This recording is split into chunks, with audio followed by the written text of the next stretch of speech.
Sanibona bafethu uVanelo. So namhlanje ngizoshaya indaba ngomdlalo olwa noPirates bafethu. Indaba engekho mnandi lezi bafethu. So ngiyakhumbula ke bafethu umdlalo olwa noPirates uSihle Nduli elimala. Yebo ukulimala kwaSihle Nduli mina ngokubona kwami ayikuthathanga serious because I thought umjito usazosheshe abuye alulame abuye azoyisiza olwa noPirates. But ke it looks like injury ayithola umjita injury serious ngempela njengoba nimbona la ehamba ngeinduku. Ivideo ke le isathanda kushuthwa bafethu umjita ade attendile i-tournament. So ngithe ngiyibuka le video lo ngasho ukuthi okay so shuthi njoba elimele ubani uSihle Nduli kumele uLorlando Pirates izame ukwenza ama plans nini na ngoJanuary liyavulwa ke iwindi mekuphela nje lenyanga le iwindi lizovulwa lapho khona amateam amaningi ala kwiBetway Premiership azothola ithuba lokuthi alande abadlali azobasiza ukuthi bawine ileague. Lo badlali abanye babazobasiza ukuthi bawine ama cups. So looking at Orlando Pirates, looking at the players Orlando Pirates enabo right now,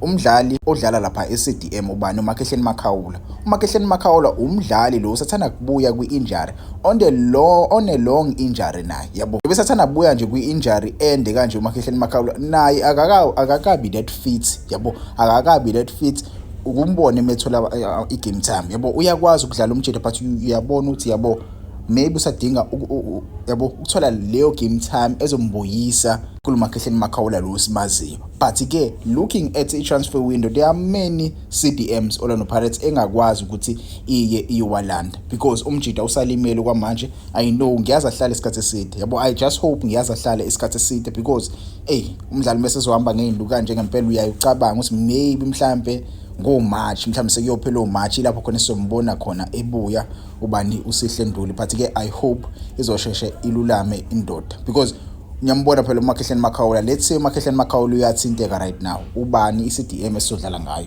We cannot rely on Umbatha kakhulu because Umbatha akasiyona iCDM, akasiyona number 6 umani otalent Mbatha. So we need a player who will be on standby just in case kulimala uMakehleni Makhawula because mekulimala uMakehleni afuqa manje Pirates izobe senkingeni nje enkulu. Siyazi phela i-long term injury leyasathana kubuya kuyona usengaphinde futhi athunukala yabo. Anything can happen. So mina ngoJanuary ngokwami I feel like Orlando Pirates ine mandate esimple.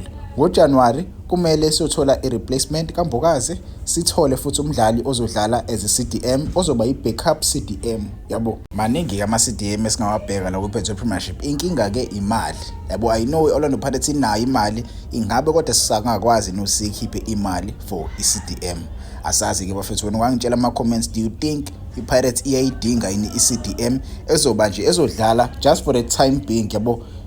Asazi a backup CDM for me in my books I think iyadingakala yabo. We don't need ama-players bafethu yabo, asiwadingi nje ama-players azo-edda nje. We need ama-players esazi kahle ukuthi azo-edda i-value because asinawo abanye abadlali yabo. For me umjita oyi-CDM yadingakala kune-CDM edlalela iChippa United ladlalela eCape Town City. Mina likhumbula ke lelo CDM I think umjita wahamba wale waphinde wabuye. Okay, I think igama lakho bawufasika idumba yabo. Ungangikhumbuza ama-comment ukuthi uba igama lakho. Khona omunye umdlali umthiyana bafethu odlalela iStennis. That's another player we can look at. But again, you can tell me in the comments eyiphi CDM wena ngokwakho do you think kumele siyisayine ngoJanuary.